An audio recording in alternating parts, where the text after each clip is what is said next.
Welcome to the final episode of Eyes and Teeth the Specials. These are episodes that I would have loved to have recorded with the actual guests I'm paying tribute to.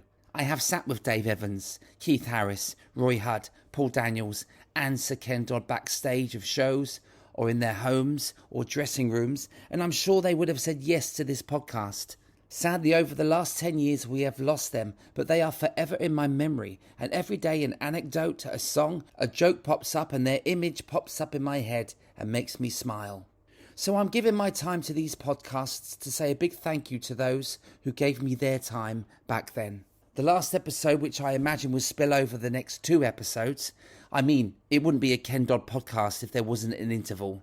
So bring your sandwiches and a flask and enjoy the next few hours to enjoy stories, gags, routines, memories of Sir Ken Dodd as told by his gag writers, his support acts, his friends and his wife Lady Anne Dodd. We kick off this episode with his good friend John Martin, who spent a lot of time with Ken, sometimes at 3 o'clock in the morning at the end of the phone. That's for John to tell you himself. Welcome, John Martin. Eyes and Teeth. Welcome back to Eyes and Teeth from season 1. Now talking on the final season to talk about the last ever episode, which is my tribute to Sir Ken Dodd. I couldn't do this without talking to Lady Anne, who's just been on, and the wonderful John Martin. Welcome back, John. Thanks, Stephen. Thanks for doing this about Ken. It's 5 years since we lost him. Can you believe it? It's 5 years today, and that's coincidental that we planned this. And Steve, it's a sad thing. I go to some venues now, and young entertainers don't know who he is. Oh, really? I wasn't expecting that answer. Really? Yeah, terrible. But what can you do? Life moves on, and yes, Doddy was always a great one. He used to say to me, "You need to look at your act every 7 years." He said, okay. like someone would take an exam, you need to look at your act and look at what you're doing and modernize and change every 7 years. He said it goes in cycles. And I guess that's where we are now, Steve. You and I, of course, adored him. And, many people we know adored him. But, younger people coming into the business today is, he's almost, Well, with what you've done, John, and what Lady Anne's doing, there's tribute after tribute, whether it's a BBC documentary or a statue or a mural on a building. At Liverpool is surrounded by Ken Dodd. Just briefly, we'll talk about that day where we all went to pay tribute to him, and I was at that service in Liverpool. The city stood still for the King of Comedy. He was one of the fathers of your city, wasn't he? Oh, the people adored him. The people idolized him. And it's a peculiar thing that I've never fully understood, in all honesty, Steve. But Liverpool people liked Ken because he didn't go and live somewhere else. I've never really understood that. Right. Okay. Well, that's the way it is. That's just the way it is, And I've spoken to famous people about this who have moved out of Liverpool. And they used to say to me, it was okay for Kenny. He didn't have kids. And, we wanted the television was in London. So we had to be near London. And I get that. It's only like someone going to, I don't know, having another trade, going to Dubai or Australia as a joiner or whatever, because that's where the work is. And that's where the work was, Yeah. Absolutely idolized Ken. I remember the day of the funeral that you're talking about. I was at the house, and because I was a pallbearer, what an honor. Still proud of that today. But we went from the house, and Ken's coffin was drawn on a horse-drawn carriage. It's beautiful. And so it didn't move very quickly, and we were like, I think I was in like 2 cars behind the carriage, and it went all through Liverpool, and it was the people were 5 and 6 deep, and it was pouring with rain. It was wet, wasn't it? Yeah, pouring with rain, but people just stood there waving tickling sticks and clapping, and we were in the car. We were in one of the official cars, and there was my wife and I, and there was also Ken's best friend, a man called Peter Rogan, and his wife. And because we were going so slow, you could actually see the people on the roadside. And at first, we didn't know what to do, in all honesty. And I think it was Peter came up with the idea. He said, let's just wave and see what they do. Oh. And so we're waving. and people were delighted that we were waving back. It was, and it was almost like the two-way thing, but they were six deep in the roads. And that's incredible. Yeah, they were applauding as well, weren't they? They were applauding Doddy. So we went to one place and they all broke out singing happiness and waving tickle and sticks. There was people dressed as Diddy men and all in the road, just on like main road of Liverpool, Queen's Drive, and in the pouring rain. And people were they just wanted to honour him and thank him. And it was so lovely, so fitting. The speeches, everything about the day, the cathedral, like you say, it was a full house, standing ovation. He left the building. I remember walking out of the cathedral that day, and because it was raining so wet when we went in, when we come out, the sun, this is like not a metaphor, or is it a metaphor, but the sun began shining, and then there was this brass band outside who started playing Happiness as soon as we all walked out.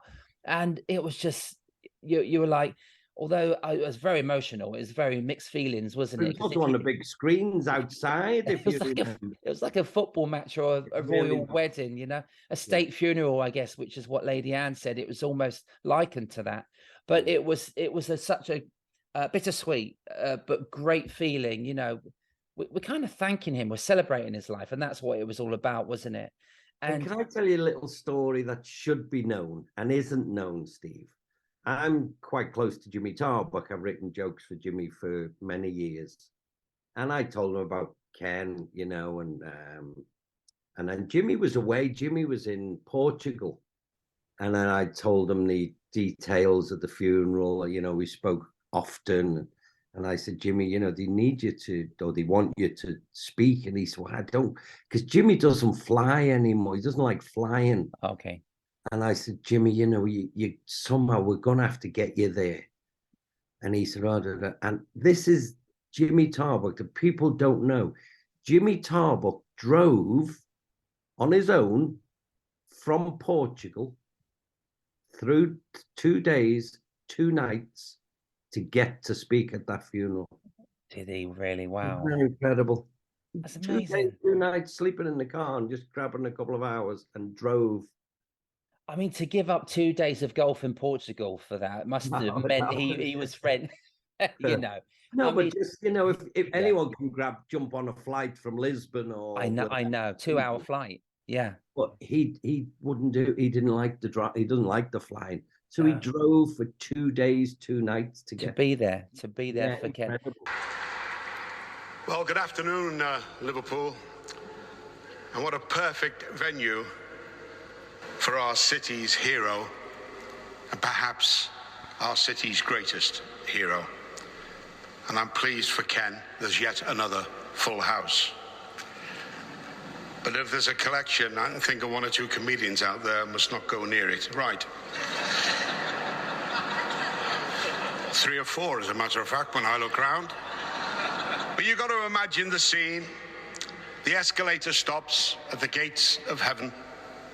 The figure steps out and St. Peter says, name, Kenneth Arthur Dodd. Oh, he said, wait. Hello, Lord, he's here. Who? Kenneth Arthur Dodd. He went, Doddy? Wonderful. Ask him, will he do 5 minutes? St. Peter said, no, he's never done 5 minutes in his life. He's not getting up here. How did I meet him? It was in Jacob's Club, and all the Liverpool acts will know this. And they had a gala night 57 years ago, and all the local comics got up, and we got bookings from it. My favourite, Johnny Hackett, tremendous comic. Jim Cooten did a unusual act with his dog. He had the dog, a Jack Russell under his arm, and he sang in the dog's ear, and the dog woo along, and it was wonderful. So we're all in the room rehearsal, and the door bursts open, and there he is, this lunatic with the hair and all that. Hello, boys. I'll just wander on and tickle him up for you. And we all went, well, how long will he do? He won't be long. Well, he was on, and he was on, and he was on. And Hackett said to him, Ken, you're out of order. You've gone, it didn't seem too long to me. How long was I on there? He said, Cooten's dogs died.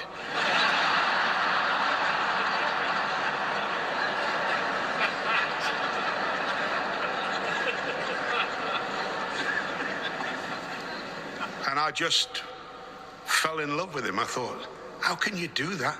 Just come in the dressing room and have the dressing room in uproar with everyone roaring, laughing, and everybody out there. And as always, they wouldn't let him off. He sang happiness because he gave happiness. Was he a good comic? No. Phew, he was better than that.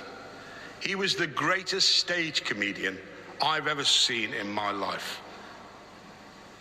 And especially, and Michael Grades here will back this, when he was at the Palladium, they hadn't seen him down in the South. And I just said, well, you see this fella. And he came down, ladies and gentlemen, and he just paralyzed them. And I just went, I was so proud. And hello, Flash, he said, it went all right, didn't it? I said, it was an honor to watch him. It was a joy to see how he broke jokes up and down. And live on the stage, he set a standard, ladies and gentlemen, which no one has remotely approached since. And this psalm was one of the great Dodd's favorites. Oh God, you search me and you know me. All my thoughts lie open to your gaze. When I walk or lie down, you are before me, even the maker and keeper of my days. You know my passing and my rising. You discern my purpose from afar, and with love everlasting you besiege me. In every moment of life and death you are.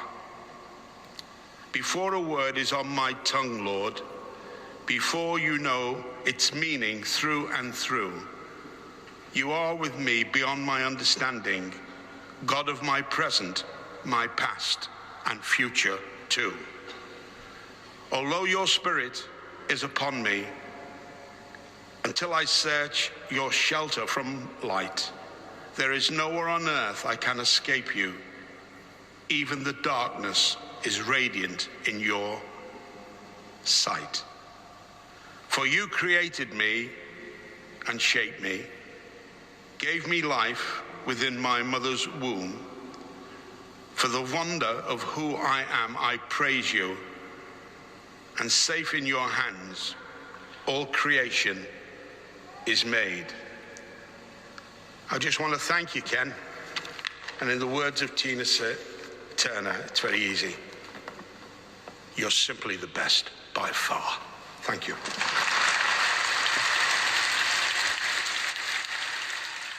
And that's how much you, as a friend, you loved him. You had to be there. I couldn't miss it. You know, I said no to gigs because I had to be there on that morning, and it was so worth being there. And you know, even to thank him, I supported him for 3 years, and that was just 2 shows that we did. It was just I met you a couple of times backstage and stuff. Yeah, didn't I? yeah. Probably where we first met, actually, even before we'd done a cruise, maybe. But we always bumped into him. That there was this lovely thing that I heard about for years, and I was invited by Ken when I was touring with him, the Good Turn Society. Can you tell us a little bit about that? Because you keep it going now. It's now the Ken Dodd Good Turn Society. Is that right? Yeah, it's actually called Doddy's Good Turn Society. Lovely, brilliant. I remember it's been set up. I was a young comic in Liverpool, and I was around Ken, and I was writing jokes for Ken. And Ken came. He said, he said, we only ever see each other, and we meet. He loved at meeting older comedians and stuff. And he said, he said, I only ever see people at funerals. He said, that's when I meet people. So he said, I want to set up this little organization. And Ken and he had a really dear friend called Phil Cairnott. And I remember Phil Cairnott. Doddy called him Phil Fazachally Cairnott for some reason. And Phil Cairnott was a great act. He wasn't a stand-up comic as such. He used to play, for instance, the saw, a proper Black and Decker saw. Yeah. And he'd play it like a violin. Yeah. I've seen that somewhere. Well, Phil Cairnott used to do that Right. I'm going back to like about 1987 or something. Yeah. And part of his act, Phil Cairnott used to say, I got this saw in the war So I'm going to play the Warsaw Concerto. That's perfect for you, right in your war Yeah. boots. Yeah. So they set up this little charity, and I remember going to the first one, and we'd go to various places, and we people, and it was just a little thing at first. We'd have a lunch, and we got a couple of people, and Ken also came up with the idea of the money raised. He said, we need to raise money, but he wanted a good time. It wasn't a registered charity. Yeah. Ken wanted to have a good time and meet people, meet his friends. But the money raised, we call the Good Turn Society, is given away to entertainers who fall on hard times. And we don't advertise it, but if an old singer or whatever can't pay the gas bill or a leaky roof or whatever, that's what we raise the money for. Oh, that's amazing. Yeah, it's fantastic, and that's all down to Ken and a couple of his friends. Yeah, it's still going today. When we sadly lost Ken, it was a case of, well, what do we do with the Good Turn Society? Do we just let it fold? And I was really quite vocal in that. No, we need to keep this going. We need to keep Ken's legacy going, because he would have wanted us to do that. Of course, yeah. So Ken was the president, of course, and Lady Anne has now taken over as president. The only difference now is that we only ever had a mixed one, men and women, at Christmas. Ken wanted to keep it, and some of the jokes when we were all Awesome. Were a ones bit more that you wouldn't want to repeat on here. No. So because Lady Anne's now the president, it's everyone. It's open to everyone, and okay, and that's we've great. modernized it, and we've changed the name slightly. Called it Doddy's Good Turn Society. Lovely. I came up with that name, but I don't know if I've done the right thing. In all honesty, Steve, maybe we should have called it Sick Ken Dodd's Good Turn Society, but I just came up with Doddy's Good Turn Society, and hopefully, I've meant well when I've set the name. No, of course. I mean, that's another legacy you're saving, and putting his name in there is just lovely. I try and things have moved on, Steve, but I've come up with a few ideas that we do at the Good Turns luncheons. Instead of table numbers, table 1, table 2, table 3. Every table is named a word to do with Ken. Like, oh, nice. You're hilarious. You're on the Plumptious table. You're on the By Jove Mrs. table. All that every we have a lunch, and then they serve jam butties as well. Oh, amazing. Yeah. Well, we've just had a big lunch. Again, I came up with this. I don't know whether it was a good thing or a bad thing. I came up with this idea of we have a lunch and then we serve jam butties, and it went down great. But the problem was, and I've looked at it a couple of times now, no one eats the jam butties because they just had a lunch. Oh, of course, yeah. Well, I never thought that one through. Oh no, yeah. It's more of a dessert though, isn't it? You could do a jam sponge butty, maybe a cake. Possibly. Yeah, that's not a bad idea. A jam sponge. Look at that. Yeah, I make a jam sponge pudding here, whack some custard on it, a jam sponge, and then they're going to eat that for dessert. Then, aren't they? Maybe. Well, that's not a bad shout. I'll bring mine with me because you've just invited me to come up and perform for the first time. Actually, I'd love to do that. We would be delighted, and of course it's part of Ken, and it's part of big part of Lady Anne now, and she would be thrilled if you would, Steve. Yeah, I'd love to be there because, as I said, I was invited, but the dates never scanned together, and I never got to do it. But so, and when we was at the service again, at Ken's service, the Water Rats is very, very similar. Sort of helping out entertainers with that charity, but the Water Rats had a group of invitations at the cathedral, as did on the other side the Good Turn Society. So he brought everybody together, didn't he, as well? Which when he was here and now he's not here, he's still bringing people together.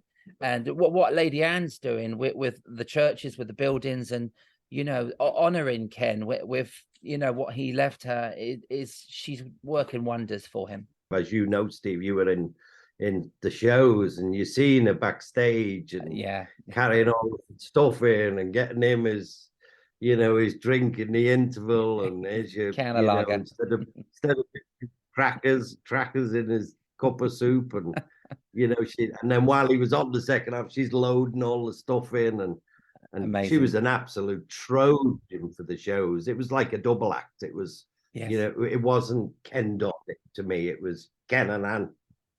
It was a double act, Definitely. And well, she got in there, but it was she? incredible. Oh, she did everything. I remember one time I'd been working down south somewhere, I don't know, Torquay or somewhere, and I'd finished the show at midnight or whatever, and I was driving back, and I called into Hilton Park service station by Birmingham, and it must have been 3:30 in the morning. So I parked the car, and I'm just walking, and I heard someone shouting me, "It's Doddy sat in the thing." I said, "Ken, what are you doing here?" He said, "Oh, Anne's just gone inside to get us a couple of bacon sandwiches." Oh, lovely. 3:30 in the morning, Anne's just gone in to get us bacon sandwiches. They were a double act. They really were, But Ken was just the greatest. Great. I've never seen anyone as good or as given on stage. What he gave to an audience was incredible. Yeah, it was truly a gift, and obviously I stood in the wings watching him every time I worked with him. I worked a little bit with Tom O'Connor, Ricky Tomlinson at his club, and yourself, John. I've watched you on cruise ships, and you are another one of those brilliant comics. And well, from Liverpool I'm not sure I belong in that league, but let me just stop you there, Steve. People say it was a gift, and it was a gift. Of course, Doddy was touched by the hand of comedy and the god of comedy. But a gift to me implies that you're gifted.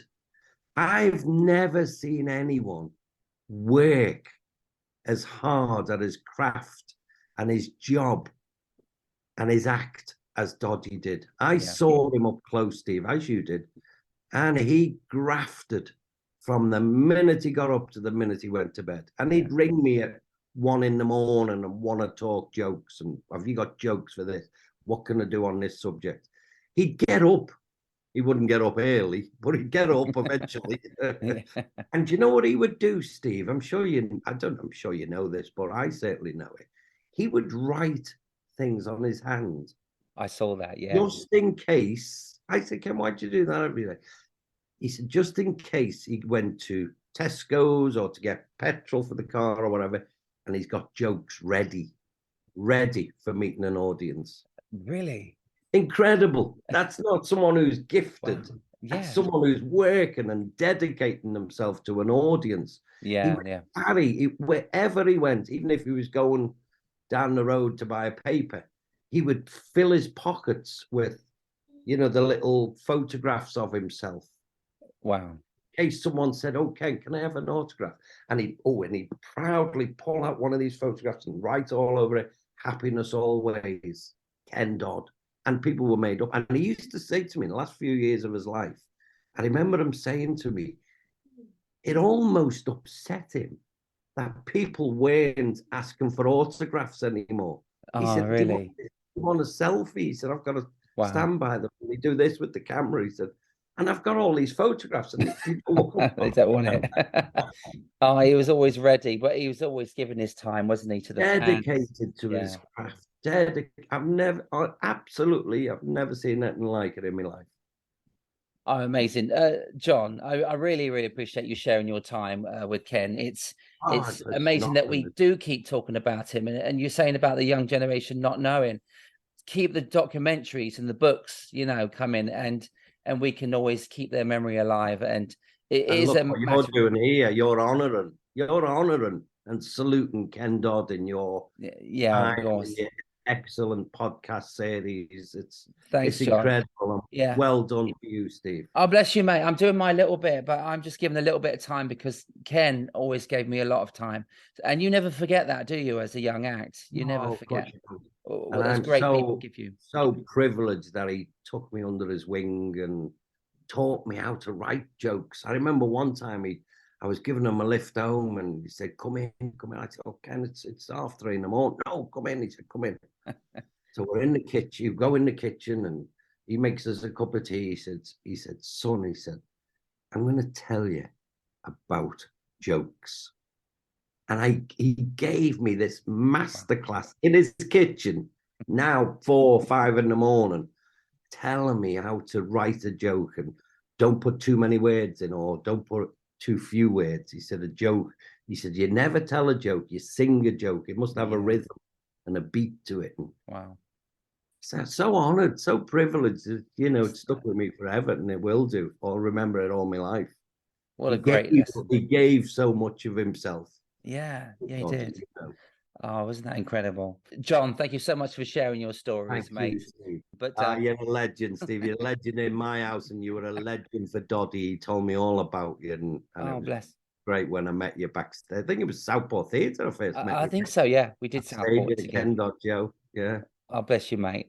Great memories. And please give my love to Joe. Will do, Steve. And you keep on thanks keeping again. on. Yeah, and I'm seeing you in April, is it, or May? Doddy's it's June. June It's June. 27th, I think, is it? June, that's right. I've got that down. So I'll see you there, John. See you at the Good Looking Turn Society. forward to it. And well done with this, Steve. You're a legend. Oh, bless you, mate. Thanks, Bye, mate. buddy. Bye. Ice and Teeth. That was the very funny John Martin. His biography is out soon, so get on Amazon and enjoy that. I love Liverpool. I've worked with some great comedians from there, including Sir Ken, Tom O'Connor, Al Brown, Greg Rogers, Ricky Tomlinson, and many more. I've also enjoyed some work through Liverpool agents, one of which has served me on the cruise ships for over 15 years. Roy Yates and I often talk about Doddy, especially in those years when I would tour with him.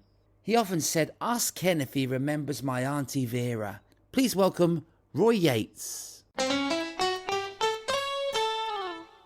And obviously the connection we have via Liverpool, you're a Liverpool man yourself, but Sir Ken Dodd, when I was touring with Ken Dodd, you told me about this connection about Madame Vera, which I did mention to Ken once about Madame Vera, and his eyes lit up. Can you tell us more? Yeah.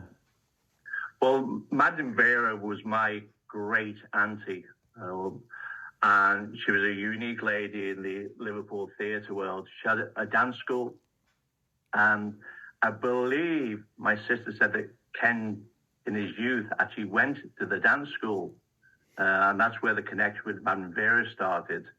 And she was that unique. In a house in Liverpool, they actually lived above a pub. They didn't have any furniture in the house, but they had a grand piano, and the piano was actually blue with sparkles on it, because she got it off a cruise ship in the late 40s, where it was, and delivered to her this pub in Liverpool. And she had a grand piano, blue grand piano, in the living room she played. But then the connection to Doddy was that obviously Ken had been to the school probably in the maybe early 50s, late 40s. And he came up with the idea of the Diddy men, and he asked Madame Vera if he could use some of the girls from her dance school, and that's where the Diddy men came from. So the Diddy men, all the Diddy men up to her death, she died quite young actually, Madame Vera. All the Diddy men in the early days came from Madame Vera's dance school, which is nice. And my nice memory of it is we used to go to see the pantomime every year at the Liverpool Empire. Wow. And for some reason, he always had big bags of marshmallows, which he used to give us every year. And this year he said, oh, come to the dressing room, we've got the marshmallows. So we went in and actually went in the wrong dressing room. And he had all these young girls. Now, I was only about 8 or 9, and I'd never seen a girl with no clothes on. And I just stood there aghast. And you've been a fan of the Diddy men ever since. Oh, I tried to join. What an experience. It was brilliant. And I mean, what a talent, and, a great man to be around. I know you were luckier than me to work with him a lot, and I'm sure you have some wonderful stories. And he's so loved in Liverpool. Obviously, the statue in Liverpool now. And he is one of the greatest, not the greatest comedian to ever come from Liverpool. And everybody is very proud, even now. I think you could say Great Britain, actually, not just Liverpool. Yeah. Although Yeah. he never left his roots, did he? His roots are there. His buildings are there. Statues, museums. There's a great museum in Liverpool at the moment about Ken Dodd. So hopefully that piano will be there. And if not, we need to track that piano down, Roy. That would be amazing to see it, wouldn't it? The blue piano. It's there somewhere. Yeah. No, absolutely. I'd love to go to that exhibition in Liverpool, but I believe it finishes in March, and I don't think I'm going to get back to Liverpool before March. So if you go, have a look if there's any memorabilia about Madame Vera. I will do, and I'll get some videos for you and just send it if you miss it. I'd love to. I'll make sure. Somebody sent me a little link to that today, actually, so I'll send you a little link, and it gives you a little bit of info. And we'll definitely do a bit more research on Madame Vera. That'd be really interesting. Any connection with Ken Dodd, because this is the Ken Dodd podcast, my very last Eyes and Teeth. So thanks for being on that. Thanks for supporting Dave Evans the other week as well. Really, really appreciate your time, Roy. And I need to let you go because you need to fill my diary next year. So I'll do my best.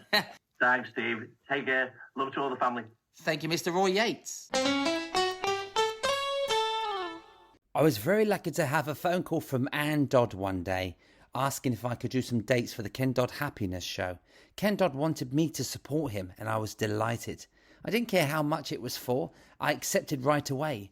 There are some jobs in this business that you just do because you knew it was special to be part of, and I never took for granted the sold-out shows, the large venues, the introduction from the man himself. This moment was better than any spot on the Royal Variety Show for me. It was paid work and it was live with a legend of comedy. Some people didn't even get to see Doddy live. I did many times, and I got to sound check with him, chat with him before, during and after the shows. Ken's advice and anecdotes were priceless, a masterclass to listen to and a blessing to watch. Over the years, many ventriloquists supported Ken, from Dennis Spicer in the 1960s. Dennis was an overnight success at the Royal Variety Performance 1964. He was sandwiched in between Shirley Bassey and Morecambe and Wise. Dennis worked a lot with Doddy, and Ken accepted Dennis's invitation to be Robin's godfather, Dennis's son. They were that close. 2 weeks after that Royal Variety Show, Dennis was killed instantly in a car accident on the A1 back from 2 shows in Lincoln.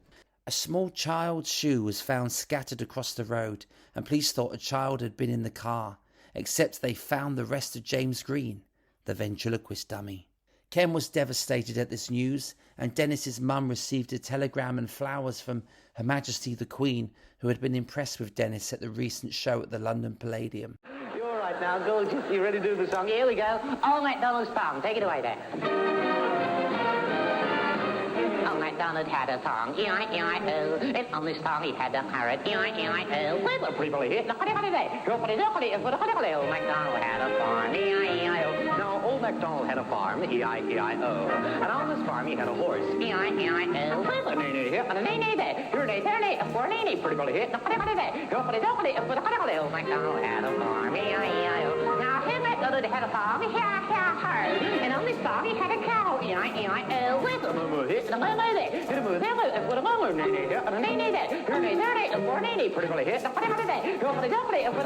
MacDonald had a farm, E-I-E-I-O. Now, trying, not come faster with it. Shove a few more animal noises in now. Ready, go. Oh, MacDonald had a song, E-I-E-I-O. And on his farm he had a duck, E-I-E-I-O. MacDonald had a farm,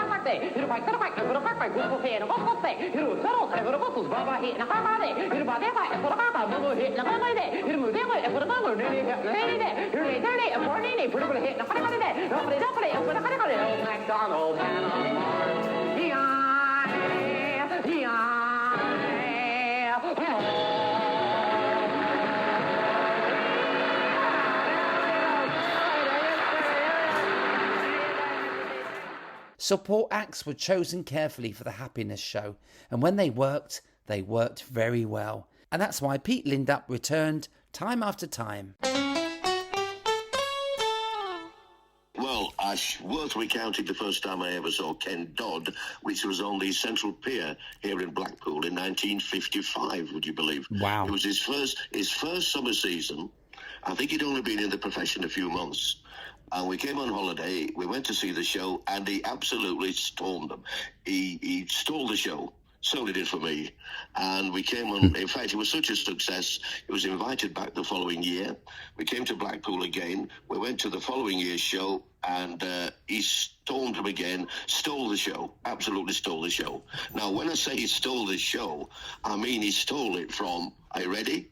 Morecambe and Wise, Jimmy Clitheroe, following year, Jimmy James, Jimmy Clitheroe again, I think Roy Castle, and one of your heroes, Dennis Spicer, was on the same show. Wow, I was just writing about Dennis just now. Yeah, I mean, what a formidable team to be with. And Incredible. then the following year, he was in Blackpool again, only this time he was at the Hippodrome in Church Street, and this time he was topping the bill. Now, how about that? His third year in the business, and he's topping the bill. That's amazing. He remained there for the next 60 years. Absolutely incredible, yeah. He worked his way up, didn't he? Oh, it's been such a short time. Yeah, such a short time. 2 years, 3 years, and he was top of the bill, yes. I first met him, really, when he did a charity show to raise funds for the Grand Theatre. I was a pit drummer in those days. Okay. Asked me to come along and play for these fundraising shows. I think this was about 1979, about this time of year before the season. And he invited him to come along, and that's the first time I ever met him, actually. Although, of course, I'd seen him over the years. And a very, very humble chap, wasn't he? Yes. Yeah, he was. Everybody, he liked everybody. He made you feel that way, didn't he? He always made you feel like a great friend, like he'd known you for years. Yeah, of course, yeah. Treated everybody as if, like an old friend, yeah. Incredible. And of course, whenever Andy was in Blackpool, Andy Eastwood, was sure has done more shows with Doddy than anyone else. Yes. Must have done 200 or 300. He used to stay with me, did Andy, when Doddy was doing the Grand Theatre in about September, October of every year. And I'd go down with him and stand in the wings. Marvel at him. Incredible. I remember he came in once and he said to me, he said, do you know a song called Friends? Friends, isn't it rather nice to have friends? He said, that's the one. You don't know where to get a copy of it. I said, yes, I have a copy of that. Do you? Yeah, I did it in a pantomime a couple of years ago. Oh, you could do me a copy, could you?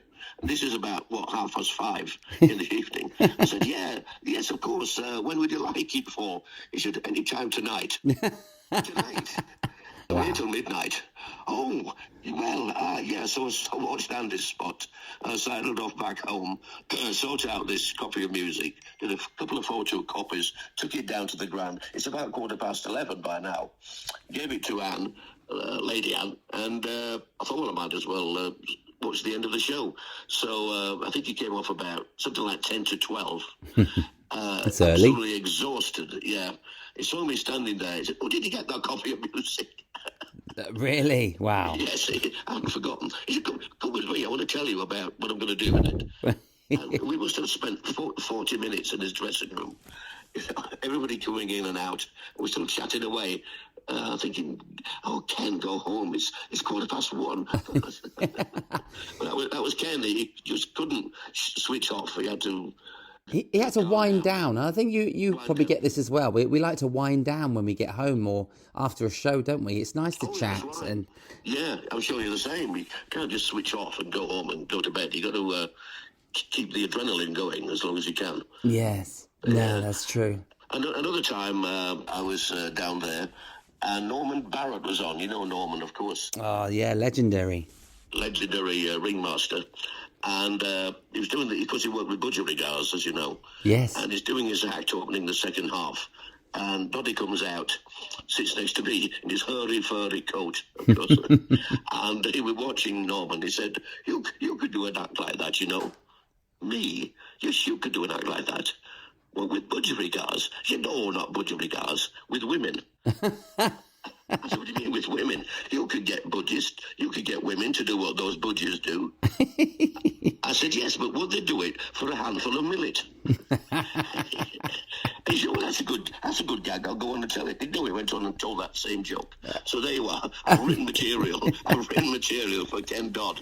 It was only 12 words, but nevertheless. Words are very important. I mean, Ken was always adamant that you should take a word out or add a word to make a joke perfect, wouldn't he? That's right. His timing. He always said there's a timing is absolutely essential. Yeah. He gave me a compliment. He said, you've got good timing. I'm hoping he meant it, because if he did, that's the biggest compliment I'm ever likely to receive. From Sir Ken Dodd, of course. And did you enjoy watching him, like, from the wings? I loved to stay and watch, because you knew you were watching a legend of comedy. Oh, they don't come along very often, yeah. Oh, I absolutely loved it. I mean, sometimes they go around the front, but you had to stand up, because there was always a full house. Always, yes. Always, no matter where you went. That was a great thing about working in his shows. You were guaranteed a full house. And as you know, nothing pleases a performer more than working to a full house. Definitely, yeah. Right house. On the other hand, you are on a hiding to nothing, because they ain't come to see you. Some nondescript playing a tuba and a penny whistle have come to see Doddy. So, oh no, definitely, you have to work for it, don't you? You have to work for that audience, because they are there to see the main attraction. Luckily, they were always kind to me. And going back to his early days in Blackpool, my dad had a tape recorder back then in the 50s, and he recorded little bits off radio, whatever.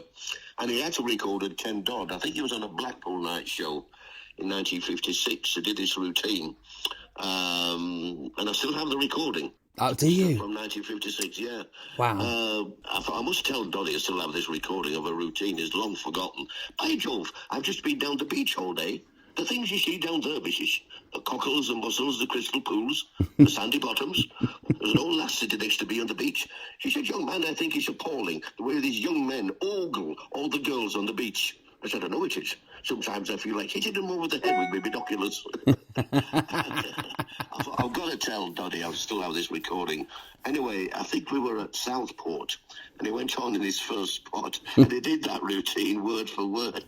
Did he really? Yeah. So no point in telling him, is there, really? Because he hadn't forgotten it. It was just stored in his memory bank. Oh, that's incredible. And you do him so well. You must have watched him so many times. But you sound like Doddy. I love the impression. Well, from the age of, I was 10 when I first saw him. He would still be 27. And the last time I saw Doddy, of course, was at the Grand Theatre in October 2017. He was practically 90. And I had just turned, would you believe, 73. So I did see Doddy over a period of 50 years. I ain't going to equal that record, am I?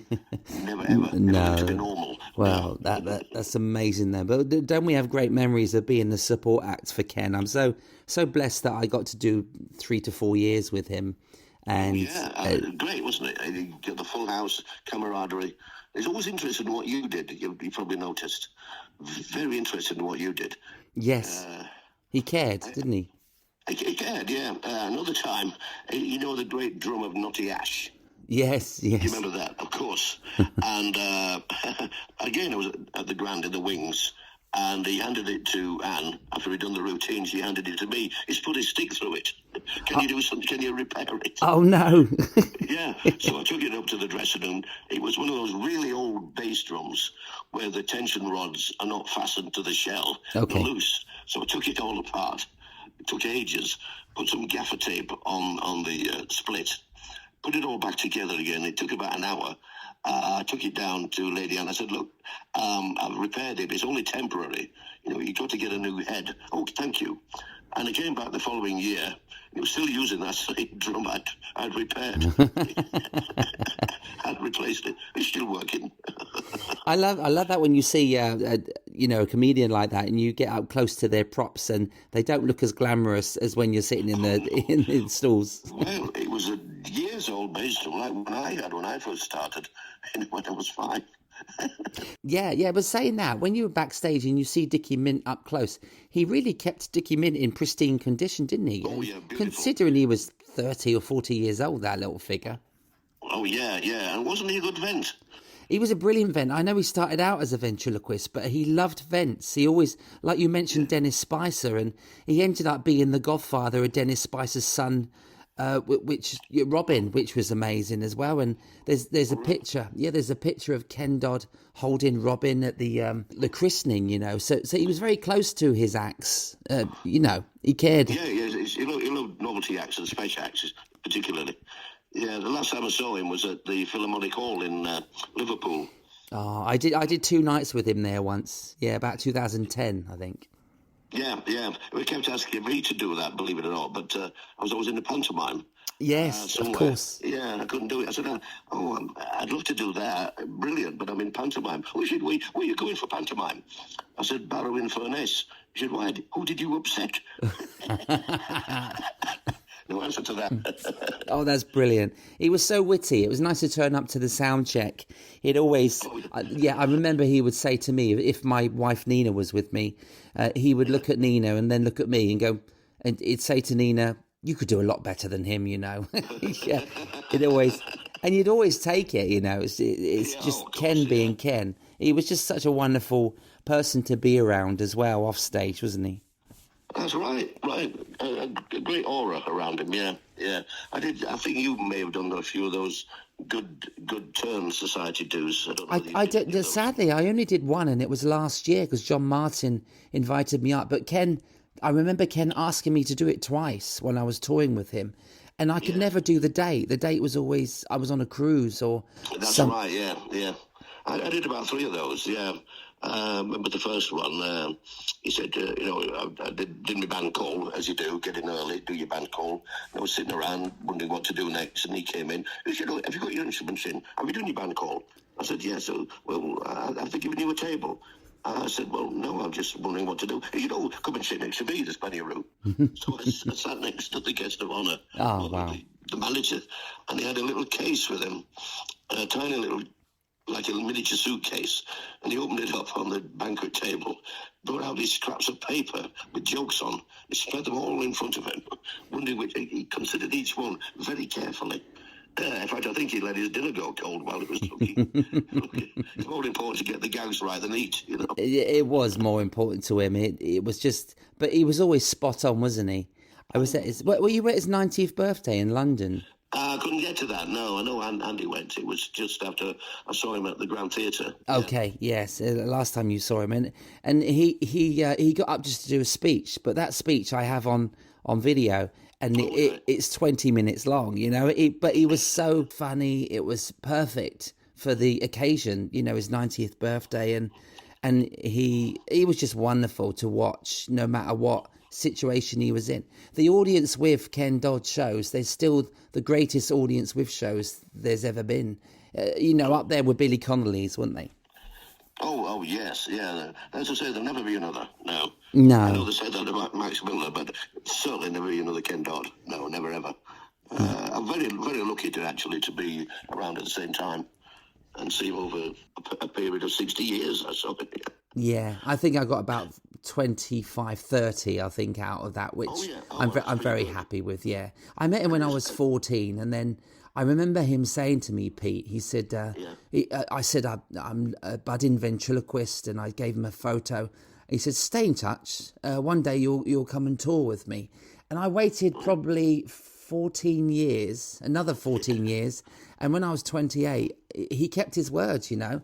I met up with him in Blackpool at the Grand, and he said, give me your dates.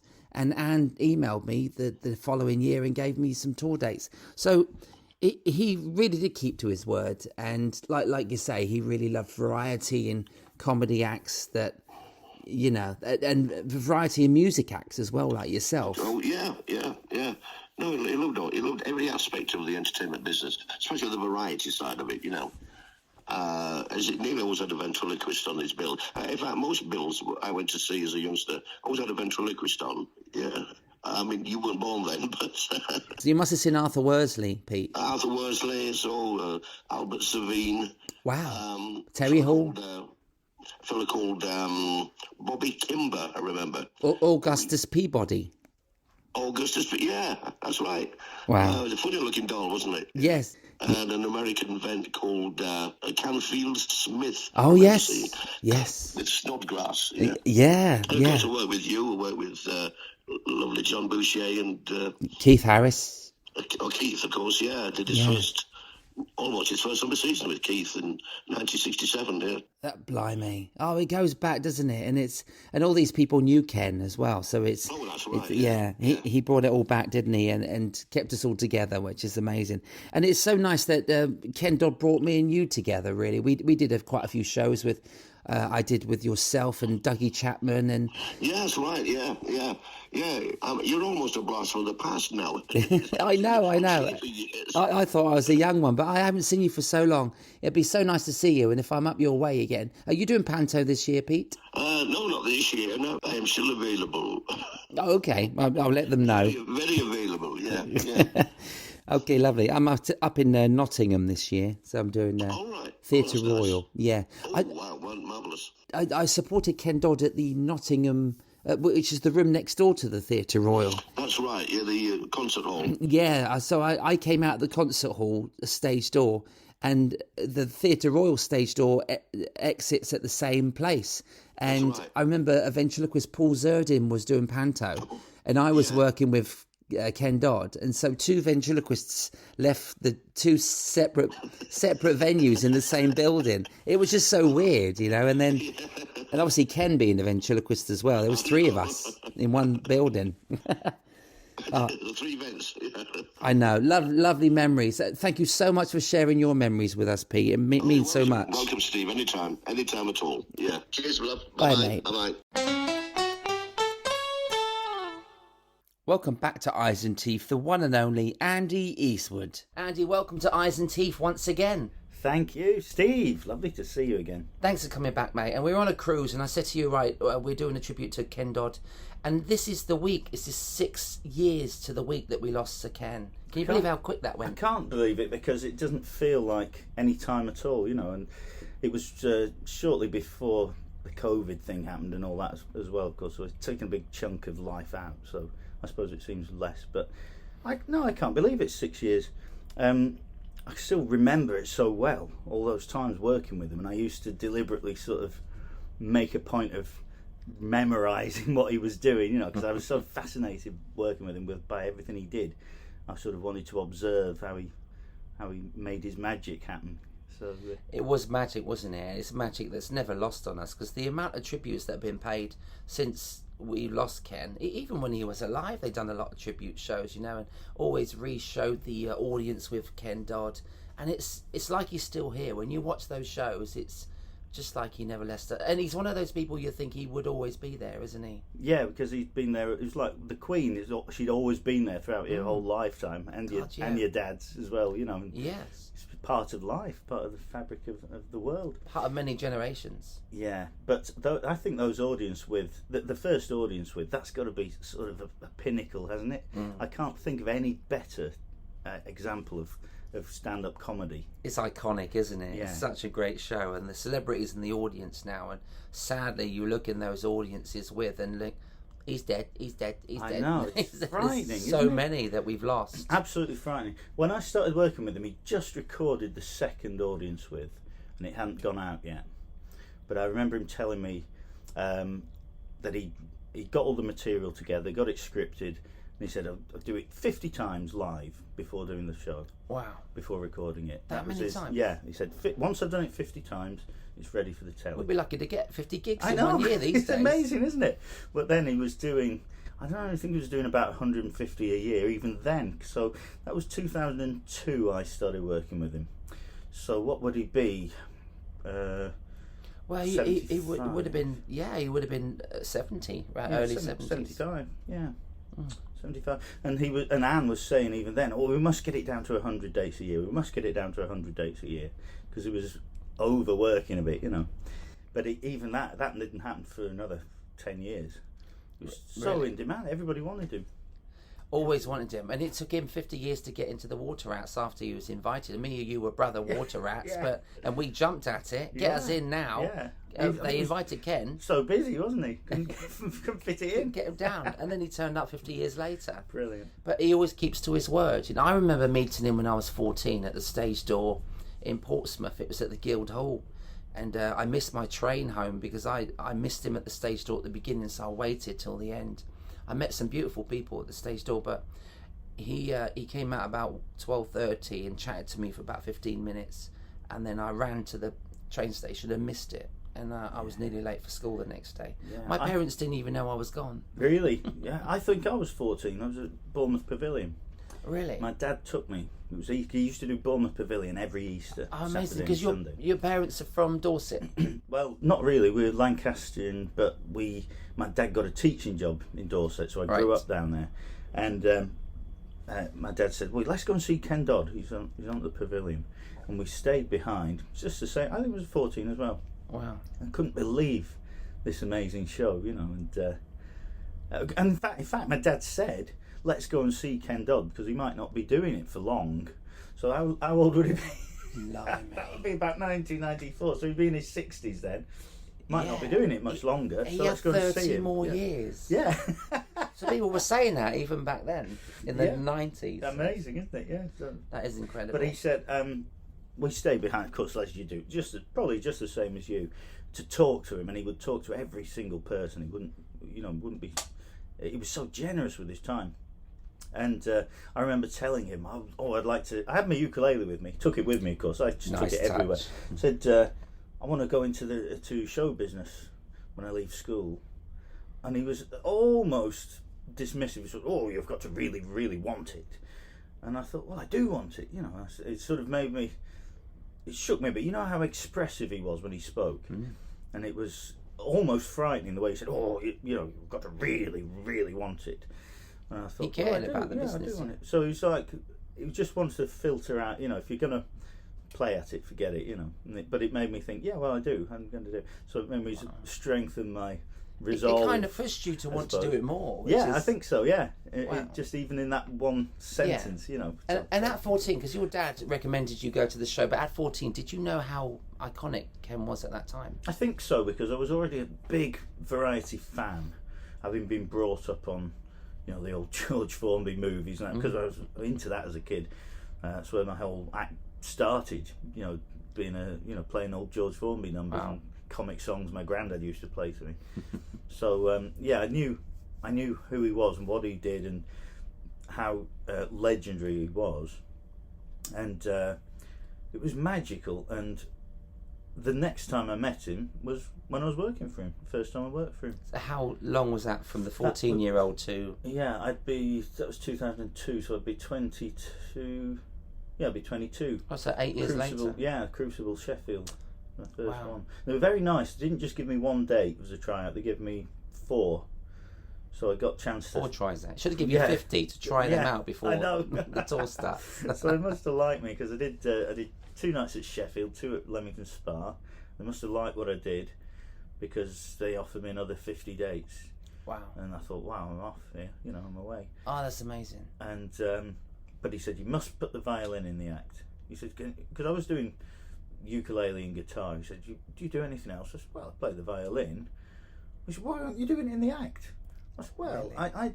You see, I'd been to Oxford University playing in the orchestra there, and I was sort of halfway back in the violins because there's so many players who were better than me in Oxford University. So I didn't think anything of my talents on the violin. But he said, how many people do you think there are in this theatre that can play it? And he said, well, yeah, got a good point there, you know. So it made me look at things differently, made me look at what I was doing in a different way. That's amazing. Was there a favourite piece of your act that he loved to always listen to?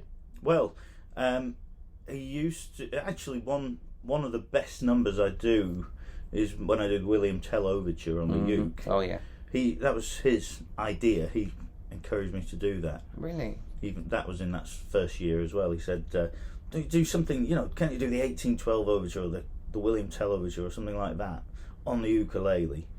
So I said, all right, I'll have a go. And the next time I worked with him, came back and said, right, how about this? And I played it to him. He said, yeah, it's all right. It's about 10% too long. Just be down a little bit. Ken Dodd said that to you? Yeah. Because it was 2 minutes long. He said, make it about 1:40, you know. So, he knew, though, didn't he? He knew what was needed in show business.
said opening numbers should be a minute and a half, no more. In a bright 2, bomb, bomb. That's bomb. amazing. That's what he wants. Yeah, Yeah. that's what I do. He really knew the business like that. And even with gags, you know, he would, if there was too many words in a gag, he would take gags out until the gag works with just 3 words. Yeah, absolutely. And so he knew that with songs as well. Whole routines, in fact, where he got something new and he put it in, and then he'd chop a bit, distill it down to the one little bit that got the biggest result, and then having chopped it down, you've got room to put another one in. So he can fit more gags in. It's amazing Hence technique. the show But was that's longer. what he did all the time. Yeah. When some comics do 10 gags, but they're really long. Yeah. But Ken did 500 or 600. Yeah, it's incredible.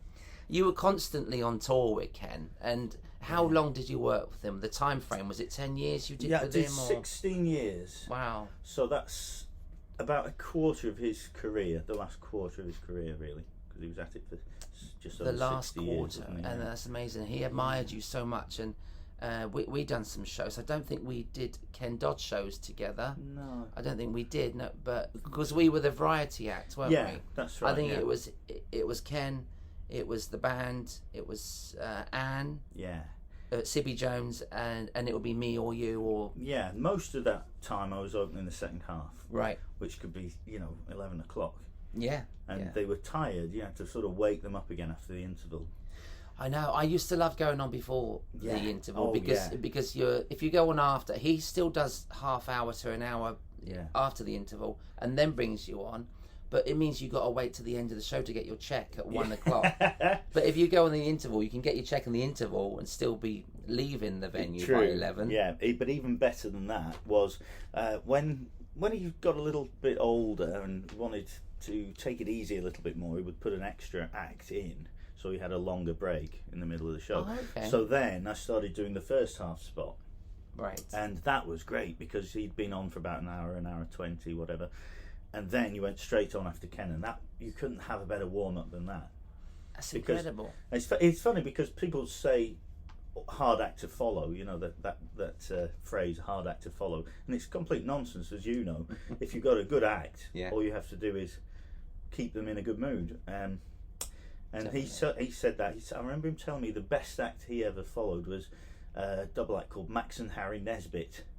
Remember them? You ever seen? No. There's a little bit of film out there of them, a ukulele there? player. Yeah, big guy. And he just said they used to do these corny old numbers. How you gonna keep them down on the farm? All that stuff. And he said, I've never seen an act blow the roof off a theatre like that. Really? Yeah. And he didn't want to follow them? Best thing I ever followed. And he said, I couldn't believe I was going to go on after that. How was I going to do it? But he said, when I got on, it was wonderful because the audience were floating, If you think about it, if somebody going down really well, you don't want to follow them, but you think they've lifted the room, you should just keep that room lifted like that with your act. That's and it. Easy. I always worried about following you, and I had to follow you at the Ken Dodd birthday tribute when he was 90. But you stormed it. And and there's a lovely video of you, Ken standing up for you. Well, that was a very special occasion actually for me because when we did that 90th birthday lunch, there was some great people there like Roy Hudd and Barry Cryer and Chris Emmett and loads, weren't they? And was it Hyacinth Bouquet? Yes, I was on their table. Pat Routledge.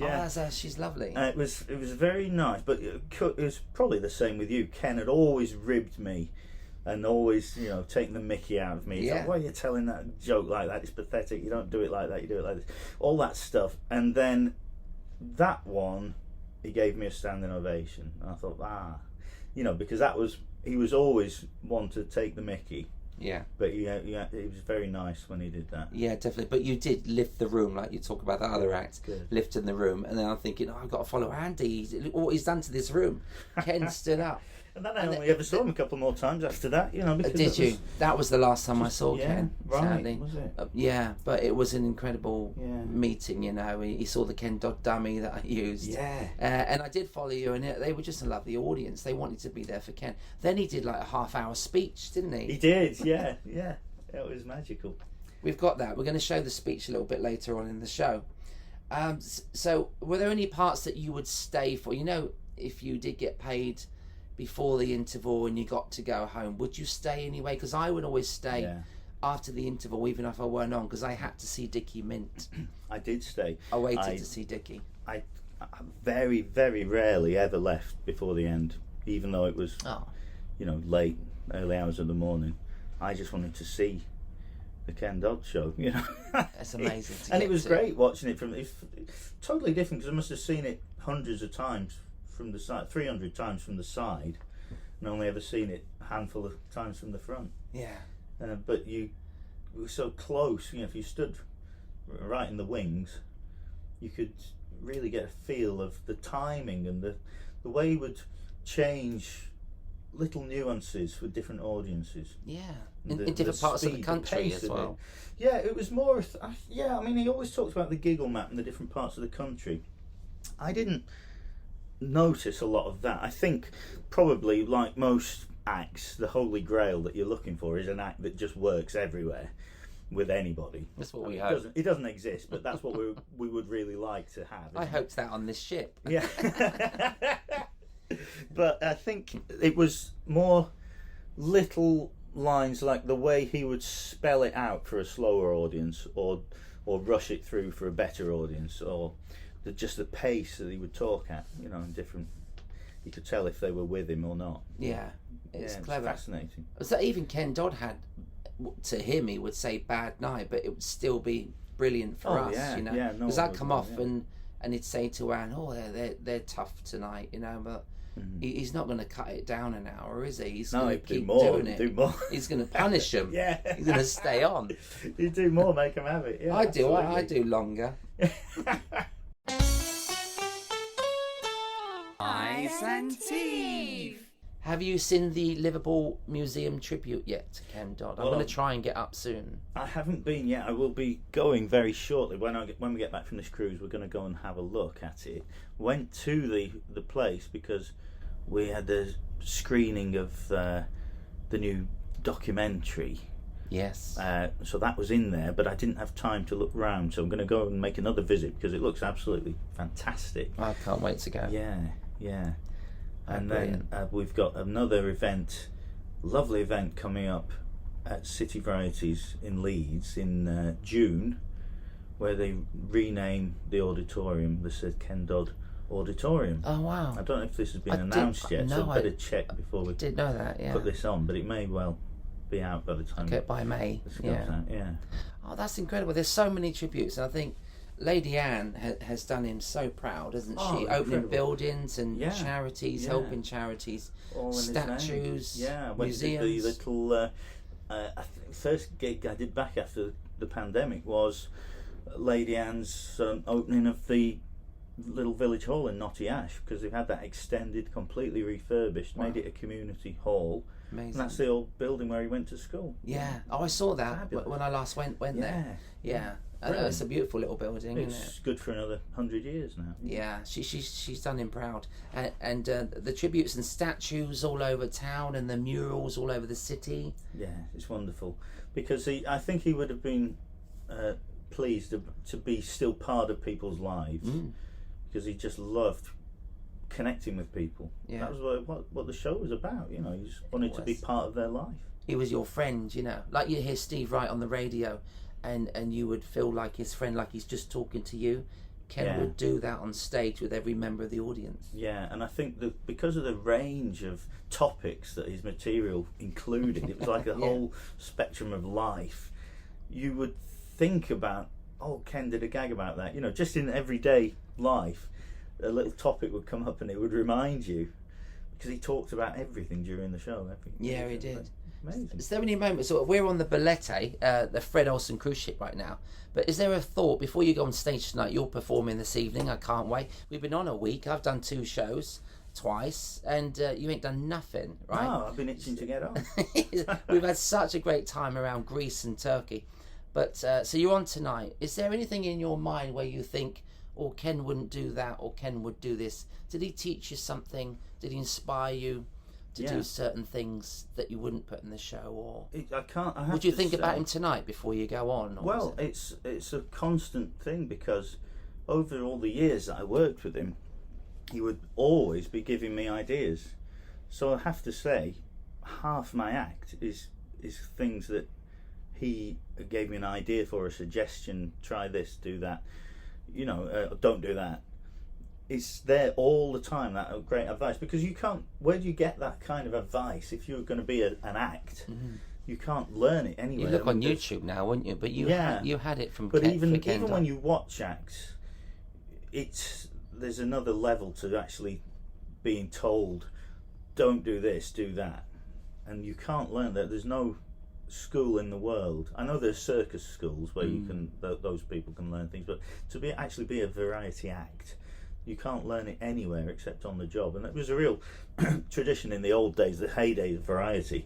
The older acts would take the younger ones under their wings and doctor their act. Yeah. And that's what Ken did for me. It was absolutely mentored me. Oh, amazing. And gave me, he wrote notes down, pages of notes. Try that. Yeah. Did you keep them? Because he was always making notes in his notebooks. All over his hands? Yeah. He needed more hands. Yeah, every night he would have half a dozen gags on the back of his left hand to read. Yeah. Amazing. But yeah, he used to tell me ideas and what to do and what to not do. So it's always there. Now, even if I come up with new material now, like I came up with a new medley last month, and I was always still thinking, right, how short can I make these songs? Oh, really? Things so like that's that. In the back of your mind all the time. Yeah, get the bits that needed, not cut out all the. Doddy's in there all the time. What do you miss most about him? Just those late nights with that atmosphere in the theatre. I used to turn up. I used to help because I was there all night. I used to help with the merchandise, selling the tickling sticks and all that sort of thing, because it was amazing. Even in a 2,000-seat theatre, there was nobody else. There was only Ken and the band and the act. Sometimes they'd have someone to drive or somebody helping with the merchandise, but not always. Sometimes it was just a very five of us. Handful of a team, wasn't it, so to make that like, massive it was like show. Being in the circus, you do a bit of everything. So I'd help out with the program. Amazing. But you got the atmosphere then, the buzz in the theatre as that people were coming in, the excitement. I like what you say about it being. It was exactly like a circus, wasn't it? Yeah. A little family getting together and Anne just getting everything in. She was the way she organised everything was magical. Yeah, from the booking up until leaving the venue. The car, she's amazing. And doing a spot as well. Yeah, and she's amazing. And she's working just as hard now with everything she's doing. She's brilliant. Yeah, I miss him. I miss the advice. I miss him making fun of me when I get to rehearsals, and he'd be delighted for you, mate, with what's going on with you. So, Mrs. Eastwood and Mr. Eastwood. Yeah. I'm expecting Little Eastwood. That's right, yeah. This year, 2024. We're delighted for you, mate. So send our love to Helen when you get home back in Blackpool. Will do. And hopefully see you at Showtown sometime. Yes, can't wait to see all that, the new museum. Yeah, all these wonderful tributes to variety. Keep it going. We'll put your website up as well. Everybody thank Andy Eastwood for being on Eyes and Teeth, the specials. Cheers. Thank you, Steve. Eyes and Teeth. The world of variety brought so many talents together, and my next guest is no exception. Jimmy Cricket paid a wonderful tribute to Ken Dodd at his service at Liverpool Cathedral. Please welcome Jimmy Cricket. Come here, there's more. Good afternoon, ladies and gentlemen, and I would just say what an honour it is to be asked to say a few words. When Ken started off in show business here in his hometown of Liverpool, he wanted cards printed to give out to all the agents. And he went to the printer and he said, I want you to put Ken Dodd, the comedian who is, and when you get to the word different, I want you to write it upside down. And the printer said, wait a minute, I can't do that. I'm a printer. People will laugh at me. And Ken went, that's what I want. And boy, was he different.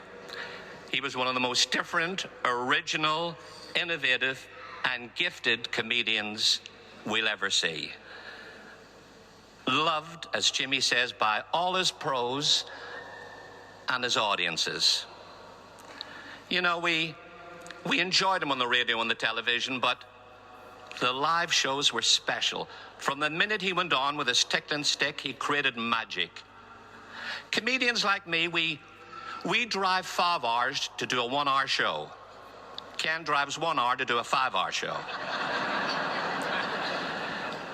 It takes a special comedian to do that.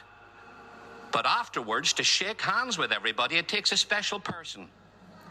And that was Ken. He had time for everybody. He says we were all walking miracles, every one of us. We all had a story to tell. And when he weaved his magic with the audience, as he said himself, it was like a classical orchestra conductor giving out the greatest sound, most beautiful sound of all, laughter. His beloved Anne used to love him when he mentioned and he did this. It was I would say, an analogy or a routine, and it was called the rainbow of laughter. Right at the top is the color white. And that's what you hear when you pass a playground, a schoolyard, children, pure, honest, just laughing for the joy of living. As you come down the rainbow, there was yellow. That was for clowns, visual, slapstick humor. Then there was red, love, from the heart, sweetheart humor. And at the bottom, there was the dark laughter of cynicism and satire. Ken always said his gift, his talents were from God. And comedians like Ken, they only come once in a lifetime. We thank God today that he came during our lifetime. I'm going to finish in a reading from St. John, the Gospel. Jesus said to his disciples, "Do not let your hearts be troubled. Believe in God. Believe also in me. In my Father's house there are many dwelling places. If it were not so, would I have told you that I go to prepare a place for you? And if I go and prepare a place for you, I will come again and will take you to myself, so that where I am, there you may be also. And you know the way to the place where I am going." And Thomas said to him, "Lord, we do not know where you're going. How can we know the way?" And Jesus said to him, "I am the way and the truth and the life. No one comes to the Father except through me." Thank you.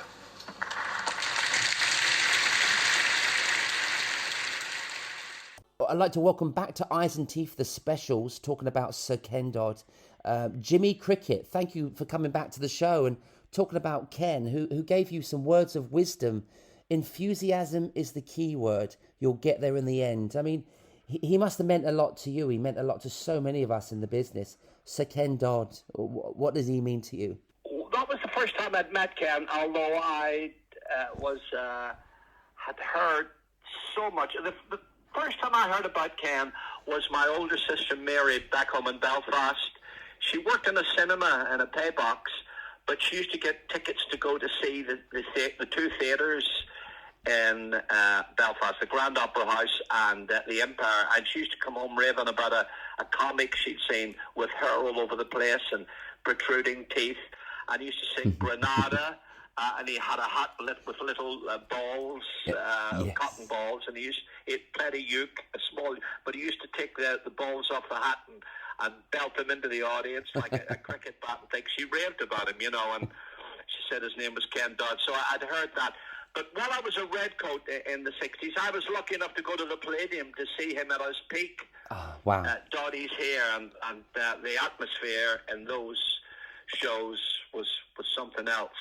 So in the early 70s, May used to work in a potato crisp factory to keep us going. We were just obviously, we both come from Ponton's holiday camp, and as previous mentioned, she did a little bit of singing, but her and her sister split up, so she went into a factory. But she said, "I've got tickets to see Ken Dodd radio show, going to be recorded at the Hume Hippodrome in Manchester," and they'd sent tickets to this potato crisp factory, Smith's in Cheadle Hume in Manchester. So I went along.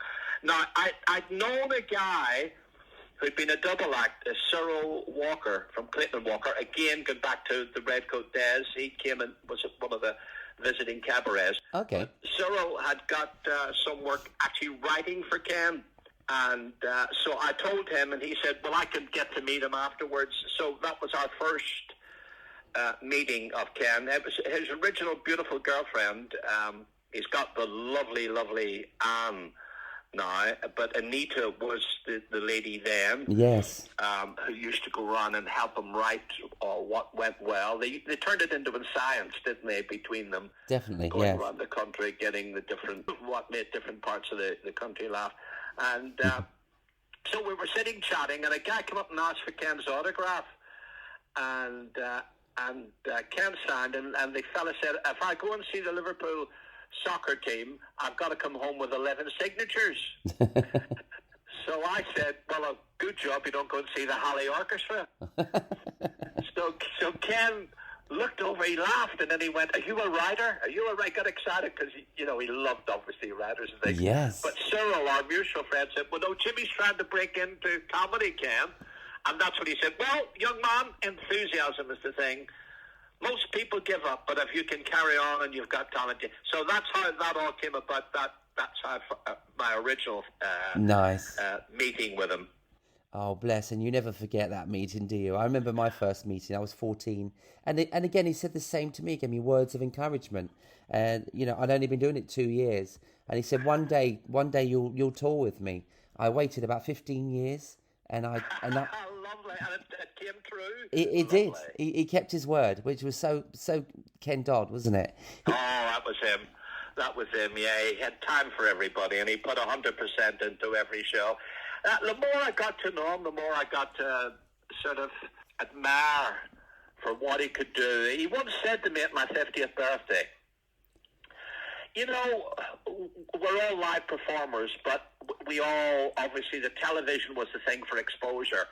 But on my 50th birthday, I met two amazing characters that had a different take on television, Steve. Yes. Now, on the day of my birthday, Frank Carson turned up for lunch. and Frank's take was, go on everything.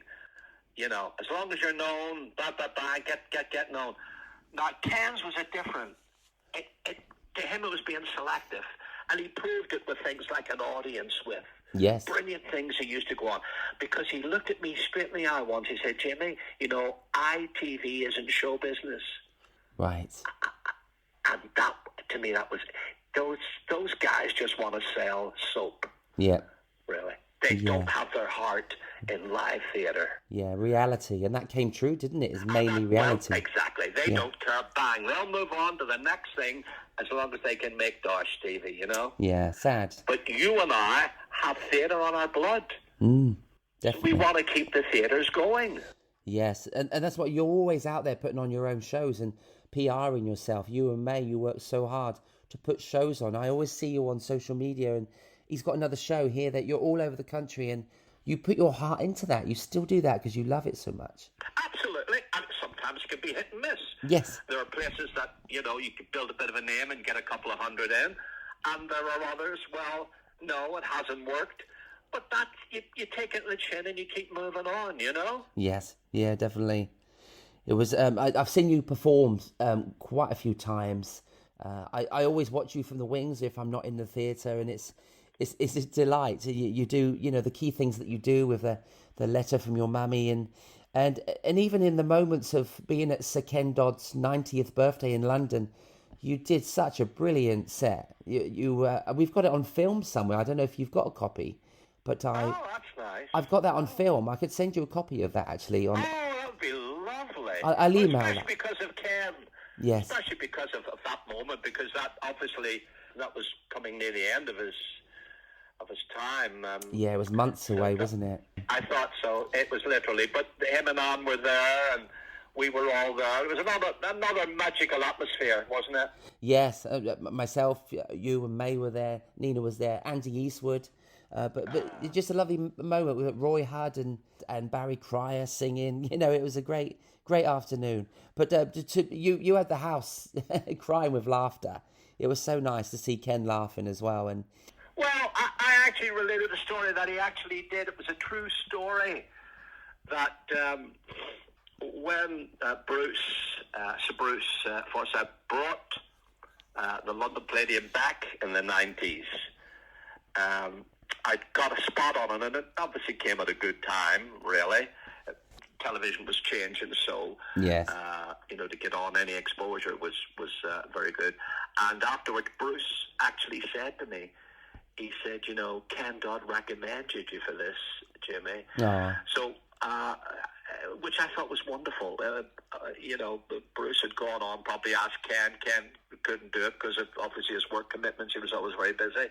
But to actually, before he put the phone down, to say, why don't you, I'd worked with Ken, I think a few months before, in a hotel for charity, a fundraising night, and Ken had been there. So he, and I wanted to make the point that not only is this one of the greatest comedians of the century, but that he would give his fellow pro a hand up as well. Take time.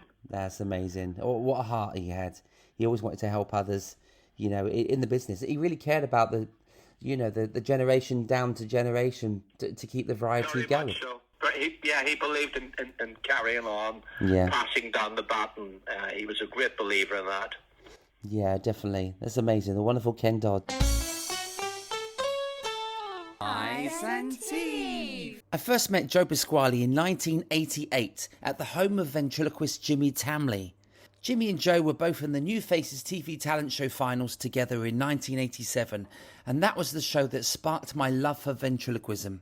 Jimmy set me up as roadie for Joe one night, and I had the best time in Joe's little red van, going up to Rugby to do a social club with Mandy Ann, the singer. Joe was so funny. I helped him unload the van, set up his props, and played his cassette tapes back then with his sound cues on. Yes, there was 10 million unemployed, and I was the dickhead on the sound. That's what he told everyone anyway. I've seen Joe in plays, comedy and variety shows around the country, pantomimes, royal variety shows, TV game shows, and of course loved watching his rise on the Des O'Connor show in the 90s, as well as him winning the King of the Jungle in I'm a Celebrity.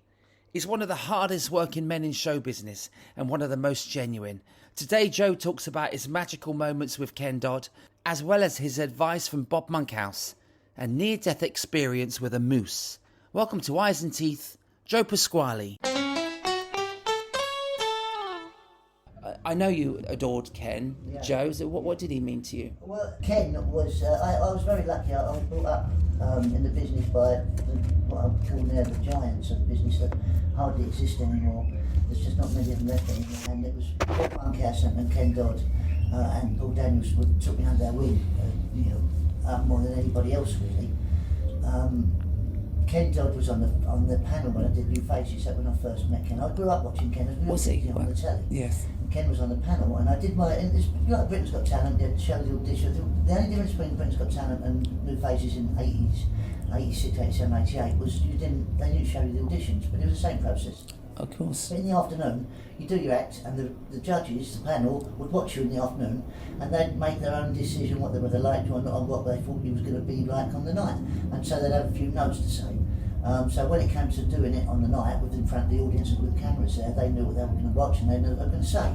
And so Ken came backstage to see me while I was having my makeup done. He sat in the makeup chair next to me, and I was in awe. It's Ken Dodd. And I said hello to him. He went, "Listen, boy, can I give you a bit of advice tonight?" So I said, "Yeah, I thought you'd tell me where to go." And he said, "Okay." And he got a bit of paper and he'd written out my whole act, word for word. And he went, "Right, see this joke here, don't open that, say that to the end, it's a stronger gag than the one you got at the end, move that to the end there, take that out there, don't do that one, it's not funny, everyone's heard that, get rid of that one, put this here, move that there, when you get the rabbit out of the hat, don't just throw it away, shove it down your trousers, shake your leg out, and come out the bottom of your leg, you get an extra laugh there. If you do all this tonight, you'll win that, son." So I went, "Okay," and of course I did exactly what he said, and I did, I won it. That's incredible. Then we stayed in touch after that. And then he became the life president of the Blackpool Magic Circle, you probably know all that stuff. And then I would go to Blackpool Magic Convention every year as he can. And then I was doing some season in Blackpool at the Grand Theatre. I was doing 6 nights a week at the Grand, and the 7th night I would do Skegness. So I'd drive across, do Skegness, the Embassy Centre, drive back, and I would actually do the gig, drive to Skegness, do the gig, pack the gear up, drive back to Blackpool, and still see the last hour of Ken. That's amazing. Right? Yeah. Was that 95? Was it? Oh, I saw you do a season. 95, 97, 99 on that. I did about 5 years on the truck in Blackpool without doing that. Alternate years it was. But so we stayed in touch. And then one year I went to see him, and after the show, and he's got all the cast all lined up outside the room, outside his dressing room. And he was wedging them out, he was paying them in cash after the show, everybody, and those were waiting for their wage at the end of the night. And he went, "Can you wait till I've just done the cash up, little boy?" So, yeah. And of course, I go in, and then, he also, what really amazed about Ken, he had those little dots in the corner of his eyes for his makeup. Yeah, and nobody did that since the 1920s. It's magical, though. There's a really old school, bit of mascara, and then a dot in between, red dot in the eyes. And then he'd check my pockets. Every time I went in, he'd check my pockets, right? And in those days, I smoked. And he'd find my packet of fags and go, "What are you doing with these?" And I went, "I'm smoking, Ken." And he'd go, "Do you want to see Jesus?" And I'd go, "No." "Well, he'd give them to me." And he'd take my fags, he'd break them. He would smash them up, put them in the bin. "I don't want you smoking." And then eventually I did stop smoking. He was very proud of me when I stopped. And then one year I found a biography that somebody had written on him. And I took it to ask him to sign it for me. And he looked at it, he opened it, he went, and he ripped it up, he threw it in the bin. He went, "Yeah, I'm not signing that." So I said, "Well, I've just bought that, Ken." He went, "I don't care who bought it." He said, "That bastard was just writing that to see me go down." It was one of the tax stuff. Oh, really? He said, "I'm not saying that." He said, "That bastard was after me." So he said, I'll sign anything you want, but I'm not signing that bastard's book." And he threw that away.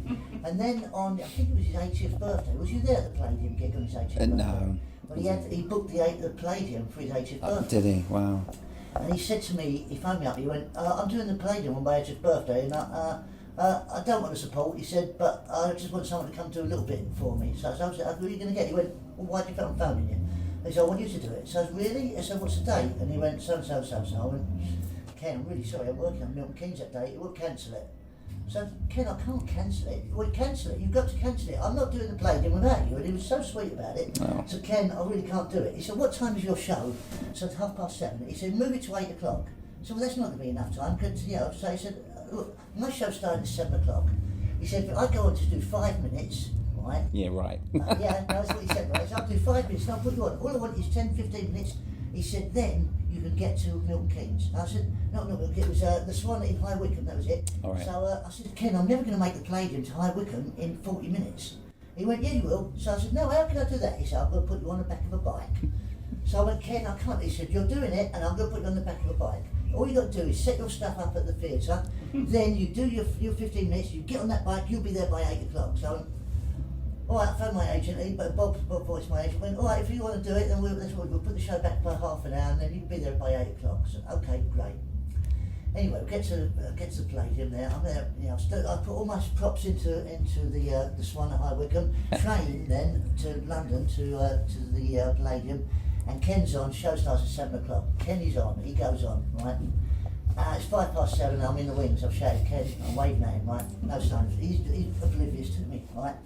7:15, he's still going. Oh my he's God. still going on. He hasn't even, Still saying hello. yeah, he hasn't even done nothing yet, but he's been fit on 15 minutes. 20 past now, I'm still waving at him, right? Still nothing, right? And my show's supposed to start at 8 o'clock. So 7:45, it's still there. 7:45, I'm only 15 minutes in High bloody Wycombe, right? So I just walked on. 7:45, I walked on. And he forgot, he went, "I forgot about you was in." He went, "Here he is, Joe Pasquale," and he just walked off, right? I did 15 minutes, came off at 8 o'clock, and I phoned this one. I came, I said, "Look, you're going to put the support on, I'll go do the warm-up, just put the support on, I'll be there in half an hour." And that's what I did. And I jumped on the back of a bike, I got there with about 5 minutes to spare. Wow. But he was amazing, he was a god. He wanted you, that's so special that he wanted you. Yeah. And I was and I couldn't say, "No, I'm not going to do it." It was a really special night, even though it made me such a difficult night. It's stressful, isn't it? And you're waiting to go on and someone goes over. I've done a lot of showcases that way. Yeah. I may have been that act. Did you work with Ken, Lee? I did in the early days when I was doing the double act with my wife's Swing Simple. We had the same agent, Dave Forrester at Forrester George. Of course, yeah. So he put us out with Ken for 3 or 4 days, but Ken got rid of us. He didn't like us very much. He didn't want comedy on. He thought we were a singing duo. So I said first, I said, "I only want singing." He said, "I don't want any comedy." He said, "I only have special acts on, or it's..." Lady Anne, Yes. Sibby Jones, Yes. she would do, So anyway, and Joan Hind was on. Oh, Joan, yeah. And so he didn't like us. Because he needed 2 support acts in his shows, didn't he? He didn't want the comedy of us on. But you know, legend, and I mean, I wouldn't say a bad word against him, but we were the wrong act for his show because he wanted special. He didn't want any more comedy on. So he said yes. He said it's not the right time. But he was lovely. It was lovely. I mean, you know, who's not in awe of Ken Dodd? God's sake. I mean, it's amazing to have those moments, wasn't it? I mean, his audience with were just a great audience with. Not either of them, no. You didn't see. Did you do a raw variety with Ken? Yeah, I did, yeah. And once again, though, he had the Diddy men on that year, and once again, he was down for 15 minutes, he did 45. Even on the Did he? They edited him down, but on the night he still did... I don't know, he did fairness, he did 35 is what he did on the night. Did he really? Yeah, couldn't get him off.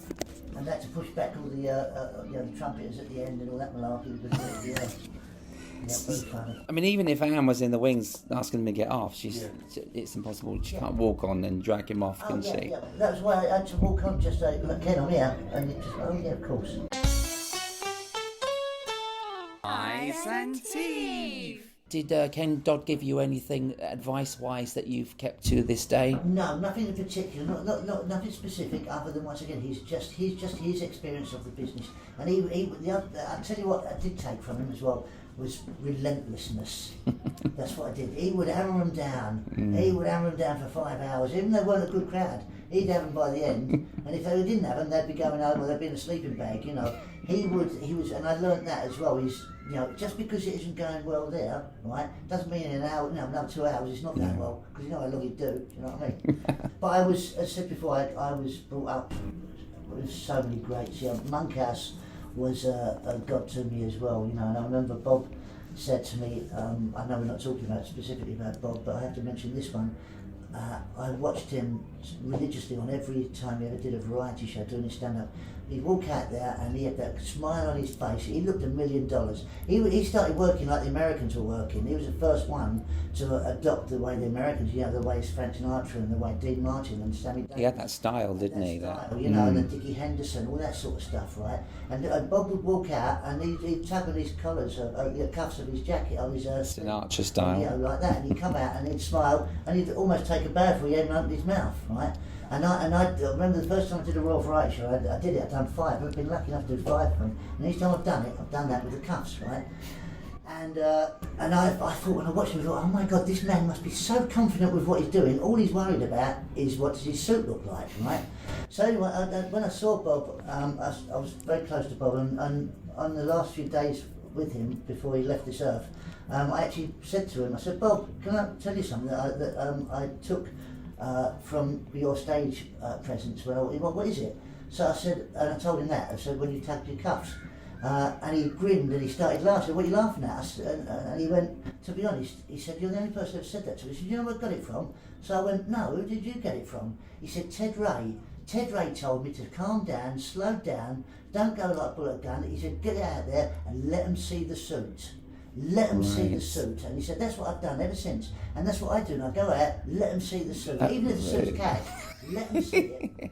I'm looking forward to seeing your new suit tonight. You always wear stylish suits, isn't it? Really stylish and nice. Yeah, as I've got older, it's not. I wouldn't say it's different.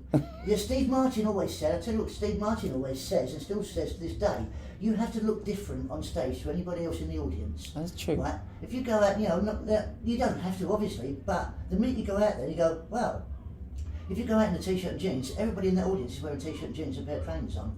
You're no different to them. I'm not saying you should put yourself above them, but you put them aside, you put yourself aside from what they're looking like, and they go, I'm seeing something different here, and it gives you a different feeling, and it gives you a status then as well. That's the power of show business, isn't it? Because if you think of the comedy club, they're all wearing t-shirts and trainers on stage. Comedy club, I still do the same material, and I still wear the same clothes. I don't go out in a t-shirt and jeans, or a jacket, or a suit. I go out, and as you'll see tonight, in what I wear, and they go, oh, for a start, it makes them go, oh, it makes them sit up and go, I'm not seeing something here that I'm not seeing for a while here, what's this? That's nice. Yeah. There's such a long list of things. You still come back to touring, and you're touring now. You're doing a fantastic tour. What is it you love about doing the tour? You're giving it back to the fans, aren't you? They want to see you back. No, I'm giving it back to me. What happened was, particularly, I think after so long of doing it, I did get a bit jaded by it all, right? Not by the gigs itself, but by the travelling and the eating and the tiredness that you get from people. Don't realise. People say you only do a couple of hours a night. They don't see the other 6 hours of the day where you're driving, trying to stop, get something decent to eat that's not a boiled egg or a pasty, and dealing with the traffic and dealing with the getting and dealing with... And everywhere in the world there's a dickhead somewhere that's going to ruin your day. And every time you go out and you go to your front door, you're going to deal with some dickhead somewhere. And that's what the days are. And then you get to the theatre and then you have to deal with some dickhead at the theatre. And then, so the highlight of the day is the show itself, and I loved it. But there was too many dickheads coming out of the world, right? That I went, I'm getting a bit fed up of this. And then what changed was BC, before COVID. What happened then, right, was COVID had got taken away from us, right? I went, oh my God, I'm just a bloke in his pants at home now. What this? I didn't realise how much performing defined me. You missed it. Yeah, but it wasn't just about missing it. It was like, that's what defined me. No, I was like that. I'm just a bloke watching Netflix in his pants now. And it was mad, and I thought, what am I going to do? And then out of the blue, after 2 years, Lee Mead, you know Lee Mead? Yes. Singer phoned me up, I'm doing the Palladium, I'm doing a new concert there, and I just really want to come do a warm-up for me. So I went, do I? Yeah, of course I will. And I put the phone down, and I shit myself. What? I've not done it for 2 years. What happens if I can't remember? Not that I couldn't remember what I used to do. What if I can't remember who I used to be? Because that part of my personality, as you know what I'm talking about here, wasn't being used. What happens if that bloke isn't there, and I have to do it? Because if it's me that has to do it, not that bloke that's been doing it for 40 years beforehand, I can't do that. What happens if that bloke has retired now? Anyway, I get to the gig at the and I thought, if this is the last gig I ever do, at least it's the Palladium, right? Could be the last gig, unless I die on the arse at the Palladium. Anyway, up to the very last second, it was like I'd never done a gig ever in my life, just the first one back. And as soon as I went out there, I introduced myself. They didn't even know I was on. I said, ladies and gentlemen, please welcome the special guest, Joe Pasquale. They all went mad. I went out there, and it was like the coat just slipped onto me. It flowed. It all came back. I went, wasn't even the material that came back, because I was rusty as anything. But that bloke turned up and got me through it. No, you did me through it. I loved it. Wow. So now, to come out again, it's like a renewed, reinvention of doing it again for me. That's amazing. Of it. It's like, at the end, you'll see tonight, I have so much energy out there. I'm going, I'm going to do it again. And it's that's like brilliant. going back 40 years ago, and the excitement I had of it then. Yeah, that's amazing. It does go, because you end up, whatever, you get a modicum of success, it starts being a job. Because you start taking jobs, you've got bills to pay, you've got your agent to pay, you've got the tax to pay, you've got the VAT to pay, you've got your mortgage to pay, you've got your digs to pay, you've got your car, and all those sort of things, and these things that start matching up, and you start taking jobs that you might not necessarily want to do. And that's when you go, oh God, I don't really want to be doing this, why am I doing this? This isn't what I started it for. And then to have that all taken away, and then you go back to the grassroots of why you're doing it again, I'm loving it again, Steve. That's amazing. That's why I'm doing it again. Yeah, bless you. It's so good to see you back. I brought my wife Nina and my 2 daughters to see you tonight. They've seen you in Panto at Southampton and Mayflower, but I had to bring them to see you tonight. We were in Great Yarmouth because Nina gigged last night doing a Gloria Estefan, and I was working the night before. But they have to see the Joe Pasquale. It's like taking someone to see Ken Dodd. You have to see that show, and you're not doing 5 hours tonight, so I can get them to bed. I do about 15, 20 minutes beginning, then Lee does about half an hour, and then I do about an hour and 15 second half. That's brilliant to see Lee Carroll. They're both brother water rats as well. Yeah, it's going to be great, love. Which is a fine thing. So I can see your ripped jeans, and it just makes me think, how are you and your moose attack? Well, I will show you. I'm going to drop my trousers and show you that. You can't see this, but we were so worried about you. But it's blown up. It was in the Star, wasn't it? No, it was everywhere, wasn't it? It was on Sky News. Was it Sky News? This week it was on the Times. This week I made the Times. Wow, it's got to be true. It said it wasn't any good news for ages, and they said this. Oh, you're joking? It's done in a derogatory way. Well, no, it's in a funny way, right? But look, this is they can't see this, but they've had 7 stitches. It's a lot better now, though. Look, that's it there now. Oh, okay. It looks like it's healing quite well then. Yeah, it's healed a lot more. But with there's stitches there. The thing is, though, as I went down on the moose, right? How many people have said that? We're going to get your animal rights onto you, mate. So Joe's gone down on the moose. I was actually falling down towards it, and I twisted, and I landed right in the middle of the moose antlers, and thankfully it just it hit the back of my leg. If I'd gone straight down, it would have got me in the. I've got 8 pounds in my belly. Yeah. That Darwin's theory, the survival of the fittest, don't be dead, love. Oh, that's mad. Joe, it's so great to see you back. Can't wait to see the show tonight. Thanks for your time. No, thank you, Steve, for having me. Appreciate it. Thank you, love. I can't believe I said going down on the moose. Joe Pasquale. Well, can you believe it? I'm only halfway through, and typically the Doddy timing has struck again. So I think I will leave it there and call this episode 1 of the final edition of Eyes and Teeth. Many thanks to John Martin, Roy Yates, Pete Lindup, Andy Eastwood, Jimmy Cricket and Joe Pasquale with Lee Carroll in this episode, plus clips of Jimmy Tarbuck, OBE and Dennis Spicer on the Royal Variety performance. Today's quote comes from Sir Ken Dodd. Laughter is the greatest music in the world, and audiences come to my shows to escape the cares of life. They don't want to be embarrassed or insulted. They want to laugh, and so do I, which is probably why it works. Eyes and Teeth is written, produced and hosted by Steve Hewlett, vocals by Lola, Larissa and Nina Hewlett. The Eyes and Teeth music and jingles are produced and performed by Kevin Dean. Tune in for the last ever episode of my podcast, Eyes and Teeth, when I chat to agent and comedian Johnny Manns, support act for Ken Dodd's Happiness Show, illusionist Danny Hunt, and Steph, and Lady Ann Dodd, mixed in with many fun anecdotes and clips of the one and only Sir Ken Dodd.